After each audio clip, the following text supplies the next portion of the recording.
Apa kalian ingin mengembangkan skill bahasa Inggris kalian supaya kalian bisa berdebat di Twitter dengan orang-orang lain dan menganggap bahwa diri kalian lebih pintar dari mereka? Nggak, itu bukan purpose dari video ini, tapi kali ini aku akan menjelaskan gimana caranya kita bisa mengimprove bahasa Inggris kita, atau kemampuan bahasa Inggris kita, atau skill bahasa Inggris kita. Oke, langsung aja. Tips yang pertama adalah niat. Ya, kalau kalian nggak punya niat untuk improve bahasa Inggris, ya kalian nggak akan improve bahasa Inggris. Oke, itu garing. Kalian harus punya tekad untuk bisa belajar agar supaya kemampuan bahasa Inggris kalian itu lebih baik gitu. Jadi, innama a'malu biniat. Karena segala perbuatan amal itu ya tergantung niatnya. Kalau kalian udah niat, mari kita lanjut ke poin kedua, yaitu perbanyaklah vocabulary atau kosakata kalian. Dan ini tuh adalah suatu hal yang sangat penting gitu. Gimana kalian mau bicara bahasa Inggris sedangkan kosakata atau gudang kata yang ada di otak kalian itu terbatas. Sehingga kata-kata yang kalian ucapkan tuh selalu yang itu lagi, dan itu tuh bikin apa ya? Bikin kemampuan bahasa Inggris kalian itu nggak bisa improve gitu. Nah, usahakan sebelum kalian mempelajari tata bahasa, grammar, dan yang lain-lain, perbanyak dulu kosakata kalian, perbanyak dulu vocabulary kalian. Supaya kalian bisa memahami kata-kata bahasa Inggris lebih banyak dan kalian tidak perlu terlalu banyak berpikir, ini tuh artinya apa, ini tuh artinya apa, ini tuh artinya apa, seperti itu. Poin ketiga adalah kuasai grammar. Mungkin untuk sebagian orang, grammar itu katanya nggak terlalu penting, utamakan dulu vocabulary. Nah, itu tuh nggak sepenuhnya salah juga, tapi nggak sepenuhnya benar. Karena grammar juga penting dong.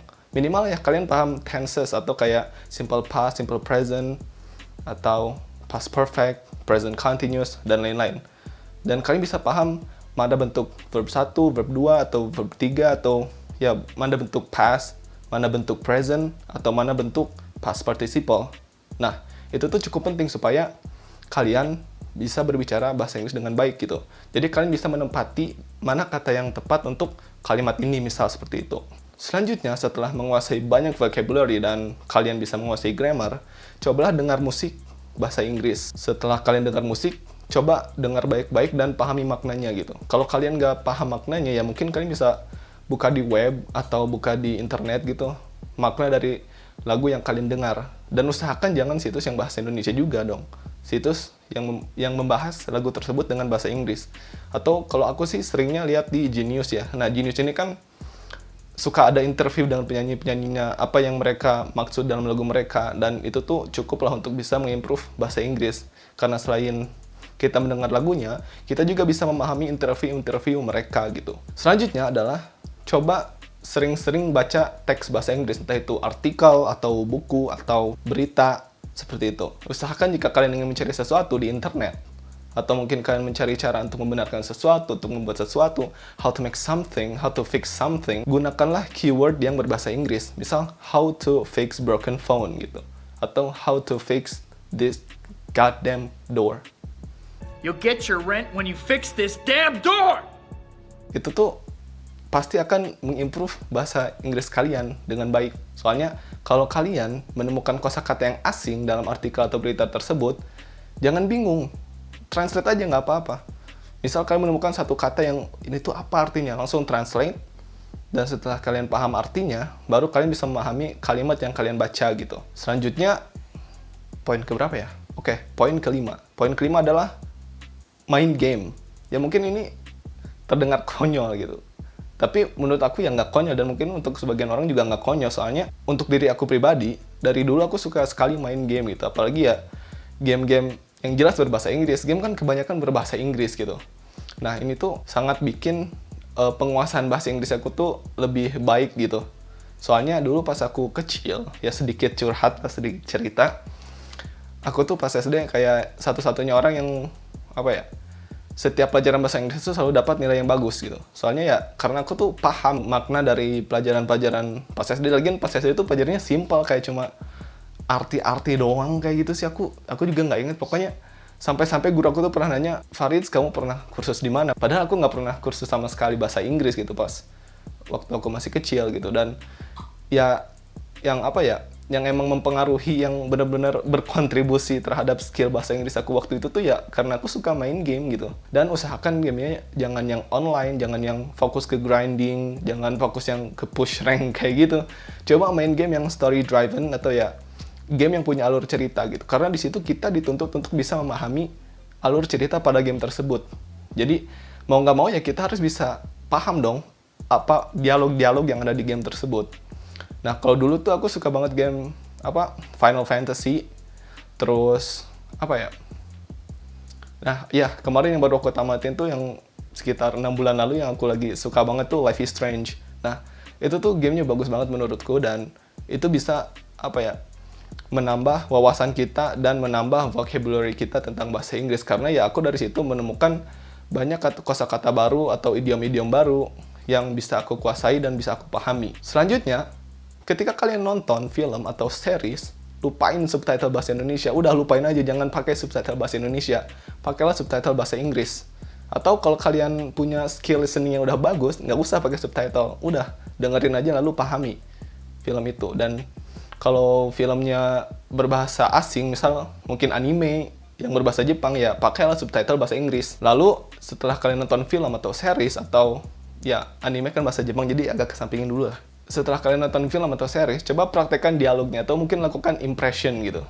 Kalau kalian tahu Christo Emmanuel, kayak gitulah kurang lebih, kayak dia menirukan dialog-dialog sebuah film yang yang unik, yang yang ikonik maksud aku. Nah, coba praktekin dialognya dan di situ kalian bisa merasakan gimana sih ngomong bahasa Inggris kayak gitu. Ketika kalian mempraktekkan dialog, otomatis kalian juga meniru aksen atau gaya bicara orang yang kalian tiru gitu, orang yang kalian impersonate. Nah, disinilah saat kita mulai belajar pronunciation atau pengucapan gitu. Ya mungkin untuk sebagian orang pronunciation adalah sebuah hal yang sulit untuk dikuasai, soalnya ya kadang lidahnya belibet atau apa, tapi percayalah, lidah orang Indonesia adalah lidah yang fleksibel banget sebenarnya, yang bisa yang bisa menguasai berbagai macam bahasa gitu. Nggak kayak mungkin orang Jepang yang nyebut McDonald jadi Makudonaru kayak gitu kan, orang Indonesia nggak kayak gitu. Nah, kita juga harus bersyukur karena kita diberi lidah yang fleksibel untuk bisa belajar bahasa asing gitu. Nah, untuk pronunciation ini cukup penting dan kalian juga harus bisa membedakan kata yang sama atau mungkin kata yang sama namun pengucapannya berbeda seperti itu. Contoh, air mata dan merobek. Itu kan kalau tulisan bahasa Inggrisnya itu kan T-E-A-R. Kan tulisnya sama, tear gitu kalau bahasa Indonesia sih. Kalau dibacanya tear gitu. Nah, sedangkan untuk diucapkan dalam bahasa Inggris itu jelas berbeda. Kalau air mata dibacanya tear. Sedangkan merobek tear. Nah, seperti itu. Jadi, kalian juga harus bisa membedakan mana kata yang maknanya ini dan maknanya itu gitu. Jadi, supaya orang ketika berbicara bahasa Inggris bersama kalian atau kalian sedang berdialog berbahasa Inggris dengan orang lain, lawan bicara kalian itu nggak kebingungan gitu. Dan kadang ya ada pronunciation yang emang sama persis seperti bunga dan terigu atau tepung lah. Flower kan sama flower, tapi gimana orang bisa memahami apakah kita nyebut flower itu untuk bunga atau apakah kita menyebut flower itu untuk tepung atau terigu, itu ya tergantung konteks kalimat yang kita ucapkan gitu. Jadi ya nggak usah terlalu diambil pusing juga, tapi kalian juga nggak bisa seenaknya seperti itu. Setelah kalian melatih pronunciation kalian, cobalah berlatih bahasa Inggris atau ya ngomong, speak, talk, atau say something in English. Entah itu kalian mungkin berbicara sendiri dengan cermin, dengan bayangan kalian, atau ya kalian temukan partner kalian atau teman yang emang sama-sama memiliki minat dalam bahasa Inggris, sama-sama ingin improve bahasa Inggris. Temukan komunitas kalian, di mana komunitas itu bisa mengasah skill bahasa Inggris kalian gitu. Dan itu tuh benar-benar manjur sih, benar-benar benar-benar berpengaruh terhadap kemampuan bahasa Inggris kalian. Karena kalau misal kalian masuk komunitas yang mungkin punya peraturan yang strict tentang penggunaan bahasa, misal kalian kalau misal ngomong bahasa selain Inggris didenda. Nah, di situ kan kalian benar-benar dituntut untuk terus ngomong bahasa Inggris gitu kan. Jadi kalian punya motivasi istilahnya untuk senantiasa mengimprove kemampuan bahasa Inggris kalian supaya lebih baik lagi. Nah, setelah kalian mencoba tips-tips yang sudah aku sebutkan tadi, cobalah terus berlatih, keep going, dan jangan menyerah gitu.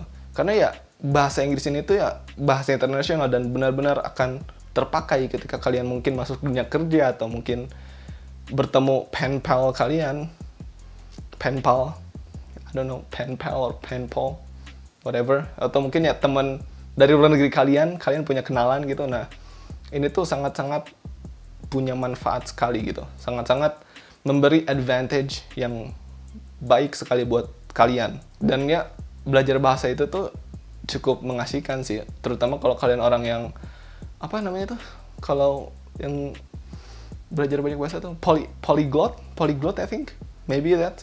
Ya mungkin kalau kalian polyglot yang bisa berbicara lebih dari satu bahasa, bukan bisa bahasa, yang bisa berbicara lebih dari banyak bahasa, mungkin ada 4 bahasa atau 5 bahasa. Tips-tips yang sudah aku sebutkan tadi itu ya cukup cukup simple, tapi ketika kalian merealisasikannya, ketika kalian mencoba untuk menerapkannya di kehidupan sehari-hari, ketika kalian ingin belajar bahasa asing, nah itu tuh cukup membantu lah. Jadi nggak harus bahasa Inggris doang, mungkin ketika kalian ingin belajar bahasa Korea atau Jepang, tapi ya kalau Korea atau Jepang agak sedikit tricky ya, soalnya kan mereka punya hurufnya masing-masing gitu. Tapi ya kalau kalian punya niat, punya tekad, tetap bisa belajar, entah itu otodidak atau belajar dengan orang lain. Dan selama kalian punya tekad, kalian pasti bisa. That's all maybe from me, and I hope that what I've brought to you would be useful for you. Thanks for watching, and see you in the next video. Keep learning.